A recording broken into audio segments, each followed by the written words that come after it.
Halo sahabat nautika, selamat bertemu dalam pembelajaran ilmu pelayaran. Bersama saya Ambrosius, orang SMK Negeri 1 Larantuka.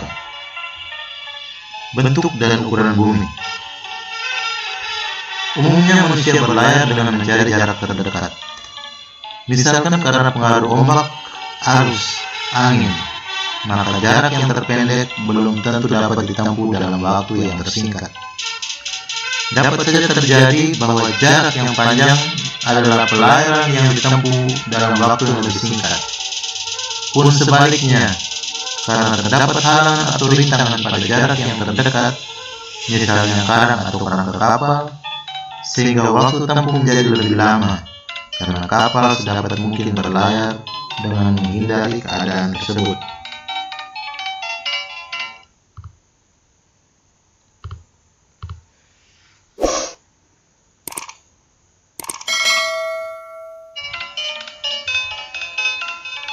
Ilmu pelayaran adalah suatu ilmu pengetahuan yang mengajarkan cara untuk melayarkan sebuah kapal dari suatu tempat ke tempat lainnya dengan selamat, aman, dan ekonomis.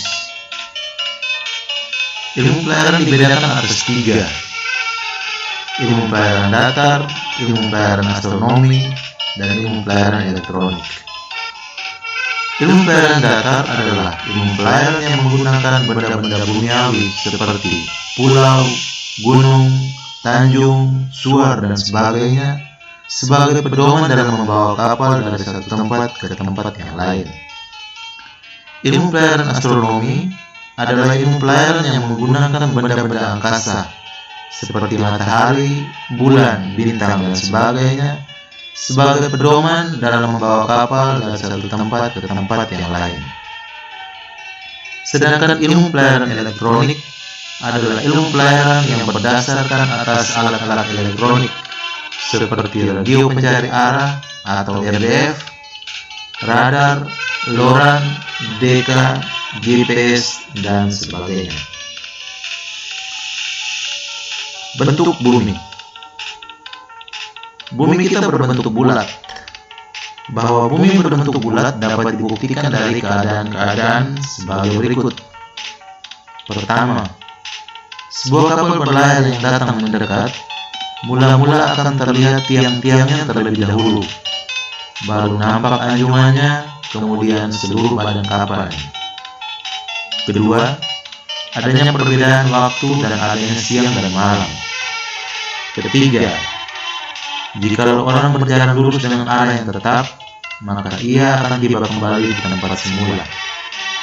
4. Pada waktu terjadi gerhana bulan, terlihat bahwa batas bayangan bumi di bulan berbentuk lingkaran. 5. Dari hasil pemotretan satelit, ternyata memang bumi berbentuk bulat. 6. Bagian permukaan bumi yang tampak menjadi semakin besar jika penilik berada semakin tinggi. Terdapat beberapa definisi lingkaran di bumi. Poros bumi adalah sebuah garis yang melalui pusat bumi, yang juga merupakan sumbu putar bumi.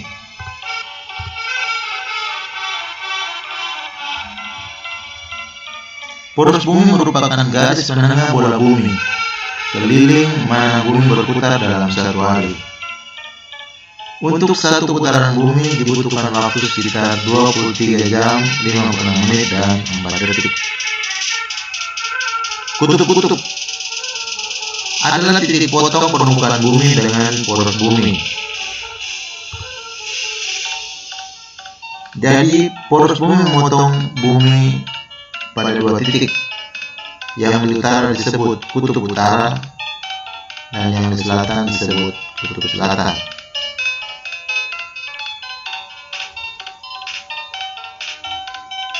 Khatulistiwa adalah sebuah lingkaran besar yang tegak lurus pada poros bumi.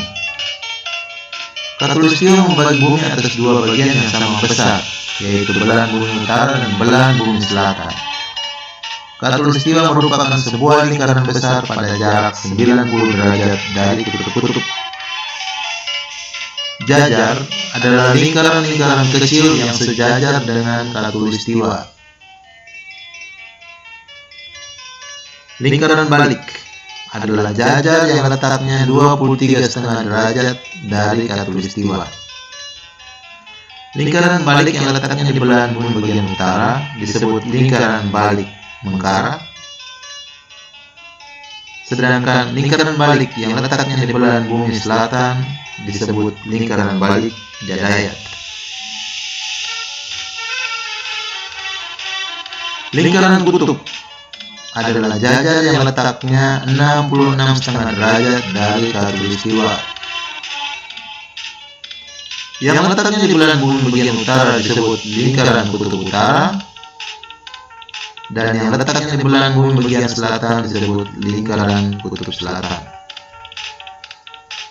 Derajat adalah lingkaran besar yang melalui kutub utara dan kutub selatan.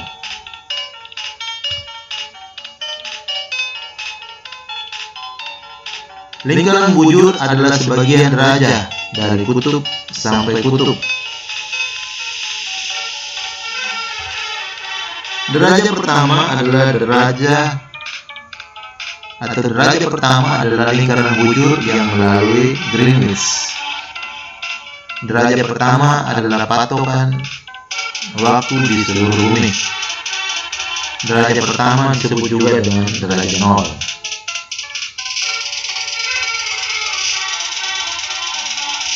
Ukuran bumi.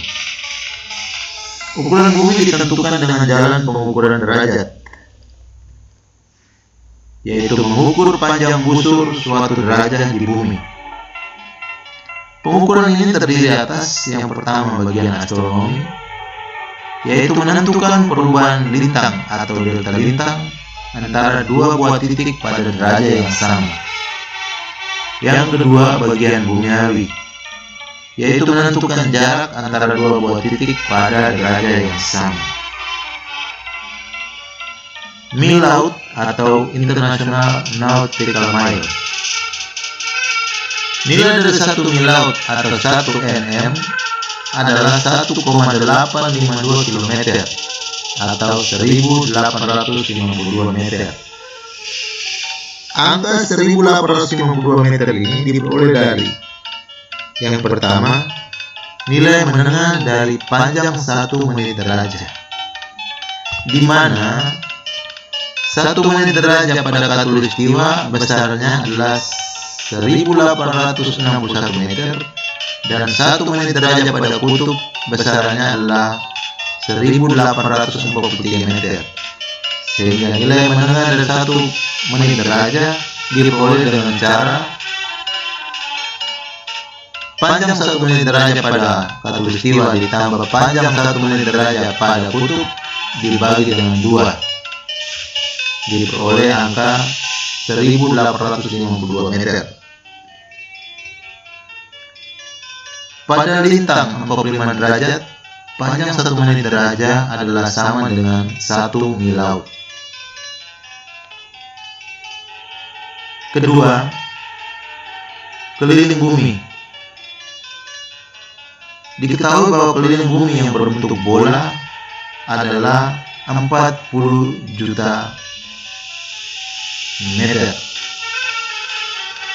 Jadi 1 mil laut diperoleh dari 4 juta meter dibagi dengan 360 dikali dengan 60, diperoleh angka 1851,851 meter dan dibulatkan menjadi 1852 meter.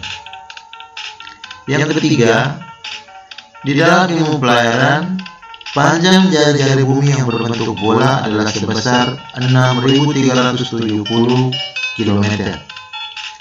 Dari panjang jari-jari bumi ini berakibat 1 derajat lingkaran besar sama dengan keliling lingkaran dibagi dengan 360.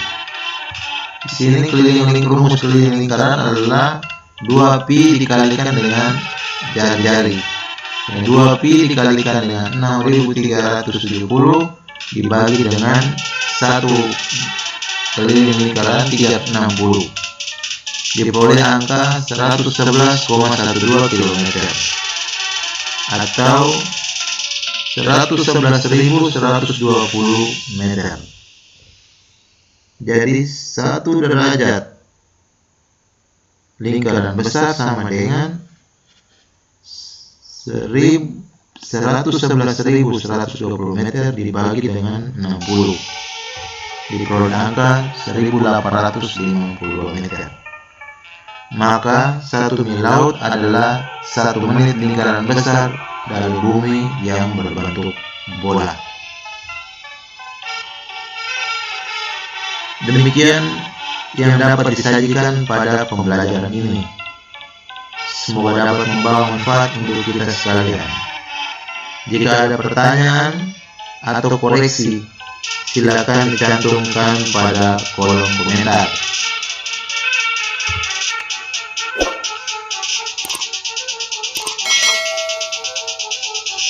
Akhir kata, salam sehat untuk kita sekalian. Salam Nautika.